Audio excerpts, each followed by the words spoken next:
Buongiorno a tutte e tutti e grazie mille per l'invito. So I'm very pleased we can now have, we can give a voice and we can have a conversation around very challenging themes that are very close to our heart and our mission, the way that we live. In fact, it's about lives, it's about technology, it's about power, it's about transformation. So we all know that technology helps scale up processes, bring efficiencies, effectiveness, traceability. So in few words, we can say that technology enables business and improves lives. But then on the other side, how can technology act as a booster of social innovation? And how can be at the service of social economy and social impact? How can we bring social innovators, social technology innovators, and using the exponential power of technology to address the critical challenges that we are facing nowadays? Challenges like education, and how can we build a more inclusive and sustainable world? So we have here the lucky to have with us someone who is a great and unique example of walking the talk and who is trying really to enable tech for good. We were supposed to have also someone else with us, Chris of Migrants, but unfortunately couldn't make it. So I think that we are extremely lucky because we will have Mark and Kamau all with us, and we give the full floor. So Mark is the director of user experience design at BRCK. BRCK is a leading technology company in Africa who has been ranked as one of the 5th most innovative company by Forbes. And Mark is also a leading human-centered designers on the continent. He works with many organizations, with many companies, small and big, to ensure that solutions, digital solutions, really fit the purpose for those that are made for. He's currently also the executive director of BRCK.org, that is a non-profit that came out of BRCK, with a mission to provide robust and affordable solutions that can be really transform lives and reduce poverty. So, Mark, I know that you have a very nice story to share. So, before starting, let's have first insights about your journey, your story, and how actually it brought up to technology. I come from Nairobi. How many of you have been to Nairobi?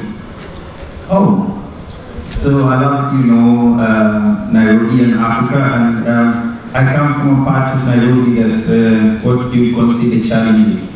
If you go there, you might lose your phone.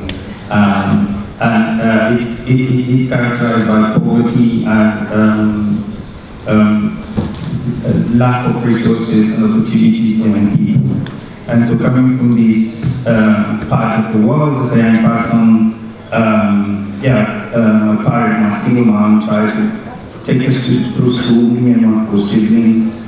And of course that's difficult when you're single and unemployed and so on. But the long story short is I decided to try sports because at the time my fellow peers were playing football to get out of poverty. And so I was like, this is a journey that I can take. So I started to play, got into the under-20 national team, and I was like, okay. My mom was like, okay, my son has made it now. We're gonna get out of this situation because he's gonna be a big football star. He'll play for Manchester United or something. But as you would know, the football administration in in its parts of the world is characterized by inefficiency and corruption and so on. So when I came back home from one of the training camps, they didn't even give me enough. They didn't even give me enough to get home as a bus fare. So that journey of trying to use sports as a way to escape the situation. It was a dead end.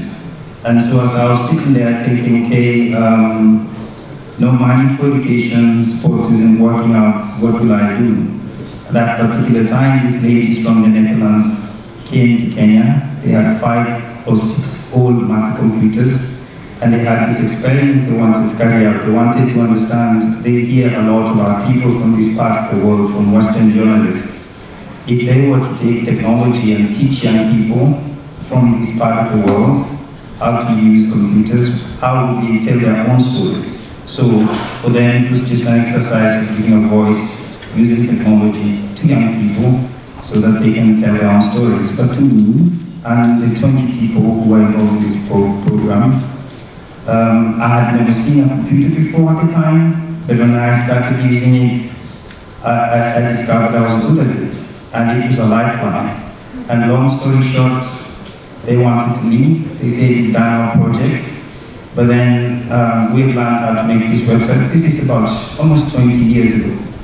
And I was like, you know, what if we could make this a career? And so at the time, the Dutch embassy needed a website. But then they wanted people who were experienced in making websites to come and pitch. So I thought, you know what, we don't have any experience, but I'm going to go there and pitch. So I walk and I get into the room, and there's people with their laptops showing fancy websites they've done and so on, and I was sitting at the back. So when everybody finished pitching, this guy was asking, so who are you? Why are you here? And I say, listen, we don't have any experience, we have never made any website before, but if you give us a chance, it is a lifeline for 20 other people that are left behind. And this crazy Dutch guy gave us a chance to make the website, which is an important diplomatic tool, the Dutch Embassy website of Kenya.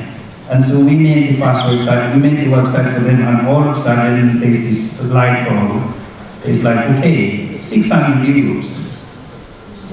20 years ago, split that amongst the 20 of us, and started thinking, you know, what if we could train more young people from the neighborhood to come and use digital technology to escape poverty? And so we went from 20, trained another 20, trained another 500, and tried to scale. And that informs my career as a human-centered designer today. And that opportunity of using digital technology changed my life and the life of many young people today. And so that's how we started.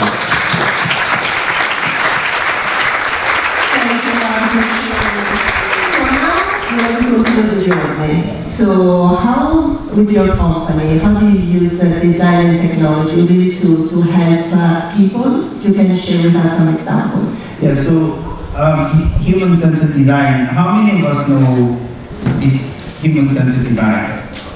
Most of us, again, and it's really making sure that people who are at the center of the challenge, they understand the challenge the best, and therefore you put them at the center of finding solutions. And I dedicate my life to this. It's my passion to really, because this transforms my life, the way understanding my situation and how and being part of the solution really changed the trajectory of my life, and so I dedicate my life to do this. So imagine you're trying to deploy a solution in Africa, really understanding the context and the people who this solution is meant to affect, and making them stakeholders and at the center of coming up with a solution is the process that I specialize in. And I work with, like you say, many organizations so that these solutions really meet the need and aspirations of the people that they're targeting. And so that's my life's work. As we all know, we cannot work in isolation. We know that there are so many organizations, companies that are coming to Africa, and they also try to make impact and provide solutions there. How do you see this organization coming to Africa, and then what kind of, how can they be much more effective and impactful? There's a lot of goodwill, and there's a lot of initiatives that try to address challenges in emerging markets and in Africa. But one of the challenges is often the solutions are pre-described and people come with a preconceived notion of what the solution should be, what the challenge is, maybe from academia or maybe from being professionals in different fields. But at the end of the day, I think that that's one of the biggest frustrations, because there is contextual intelligence that is left out of the picture.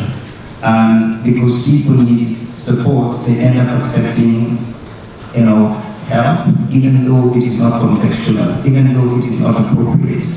A good example is there are people who bring prosthetics to people who've got no legs, right? But then if you need to walk and somebody gives you a prosthetic, often you accept it. But often you see they'll have a wound because it is not contextualized to how the leg is injured. But they need a prosthetic, so they take it. This is an extreme example of people bringing well-intentioned support, but then it is not considered the specific reality of the person or the people who it tries to address. And this is the same with non-governmental organization. This is the same as with technology. Some people will design technology here and then come to Africa and say, here it is, use it. But then, what is the lived experience of the person in trying to address this challenge with? What are the specific needs? Are you addressing the right challenge for them? And all these questions are important, and this context is important. And this is what I try to bring to the picture by putting these people, the communities as part of the solution building process.